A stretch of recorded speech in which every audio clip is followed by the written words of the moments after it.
Today's coffee talk is about getting started. Welcome to Urban Prepping with Pam, and I'm Pam. So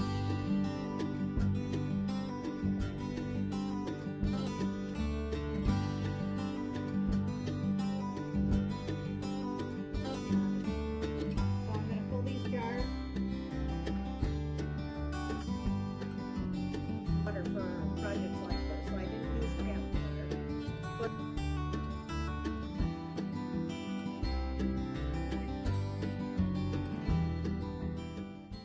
this morning I'd like to talk to those of you who are maybe thinking about wanting to start prepping, but you don't know where to start.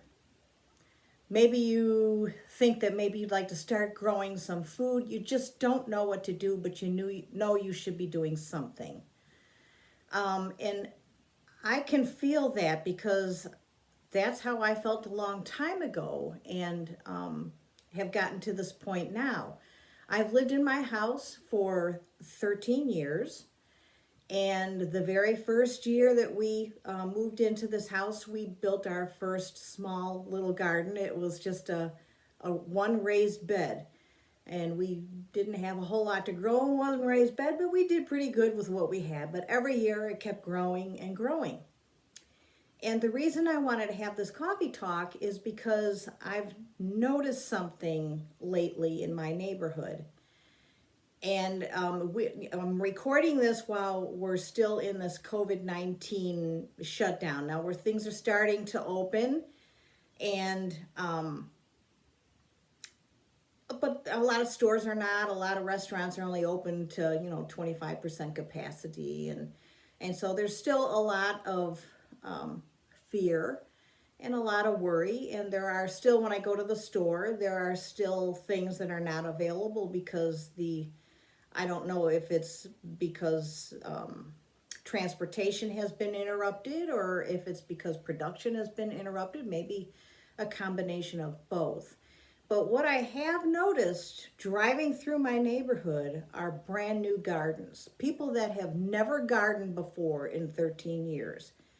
And I'm talking just on my way to the grocery store in this neighborhood alone. I've noticed 3 or 4 brand new gardens. And one was a gardener before, but they had a very small garden, and I noticed that they tilled a huge piece of their land and are growing things on it. I think that people's perceptions have been changed because of what has been going on. And so maybe you're thinking to yourself, I want to do something, but I don't know what to do. Well, start small if you need to. You don't necessarily have to start with canning. I have a friend who told me that she's growing some herbs and she wanted to know how to dry her herbs. And that's a great start. It's something. Everybody can do something. That friend lives in a trailer or mobile home. You don't have to have a homestead or a big piece of property in order to be a homesteader. I live in just a small suburban home, and I've been homesteading for a long time. Now, I might not be able to do the kinds of things that somebody that lives on a homestead can do just because of time. I have a job. It's 6 o'clock in the morning, and I'm going to work today. But I work 4 days a week, and so I'm fortunate because I don't work 5 days a week. And so I have an extra day that a lot of people don't have after the weekend. I always have Monday off, and so I have a 3-day weekend every week. And I get a lot done, but I'll tell you, this time of year, today when I come home, my husband said that he's got more peas that he's going to be harvesting, and he harvested some yesterday. And so tonight I might be doing another video on canning peas because that's a little different bit of a process, and what to do with the pea pods. So I'm going to work all day, and I'm going to come home and I'm going to make dinner, and then I'm going to work again. And yeah, I get tired this time of year, but it is so worth it. It is so worth it. And I can't encourage you enough to do something in order to prepare for an emergency. Um, in Northwest Indiana here, we do have tornadoes. And so people would ask me, well, what are you afraid of? Why do you have all the stuff put away? What kind of an emergency do you think you're going to have? Well, I'll tell you what, we do have emergencies here. We have tornadoes and we have power outages because of tornadoes or high winds. We have flooding. So there are some emergencies that we have to deal with. And never, though, in our wildest dreams did we think that we would be dealing with COVID-19. It just never even entered our minds that something like that could happen. It's like something out of a Stephen King novel. And it came true.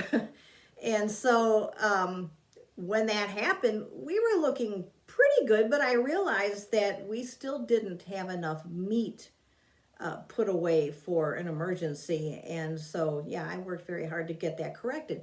So if you want to start small and you want to do something, grow herbs.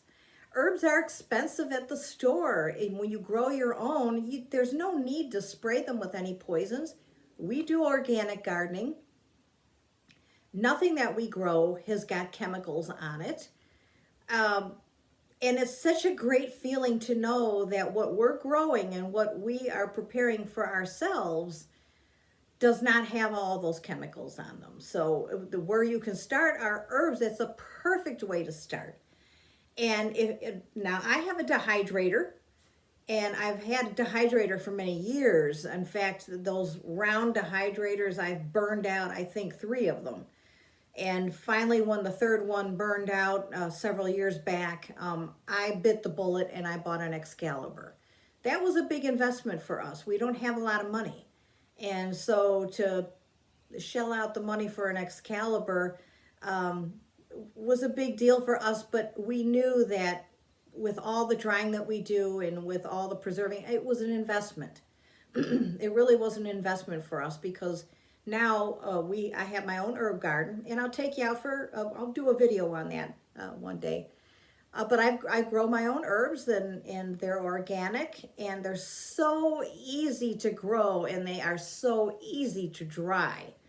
Now, if you don't have a dehydrator, you can just tie them up and hang them upside down until they dry. That will take a few weeks. When I put them in my dehydrator, it only takes a few hours. So it's a time saver. That's why I have these things, because we grow so much. I don't have weeks to wait for something. But if that's all you're doing and you're only growing some herbs, you've got time. And it is well worth it. And think about that, you wouldn't have to go to the store and buy any of those herbs. Most herbs I don't have to buy because I grow them. I buy salt. I buy, a few things that I can't grow. But for the most part, I grow my own sage, my own oregano, my own basil. Oh, the basil is amazing. Just really, they're so easy to grow. And I'm in zone 5. Just so you know, I'm in zone 5. And we have harsh winters here. But they don't seem to mind. I mean, a lot of these herbs come back up next year, and you could go to a garden center and pick up, and even if you have just a patio or a deck, you can certainly put your herbs in a pot. Now, if you wanted to go a little bit further and say, okay, well, I would really like to take advantage of some of the fruits and vegetables that are in season right now. I don't know where to start, what to do.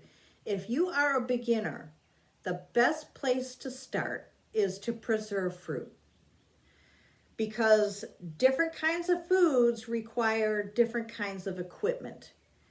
And I have a lot of equipment here, but I'll tell you the investment is minimal if you're going to be preserving fruits or making jams. All you need is a water bath canner and the rack that goes inside. And really that's it, a jar lifter. You don't need a whole lot of special equipment. But the one thing, if you want to start, even if it's just herbs, if you want to start drying food, whether it's drying it or water bath canning, or if you really want to go the extra mile and get a pressure cooker, you know, we'll talk about that in a different video.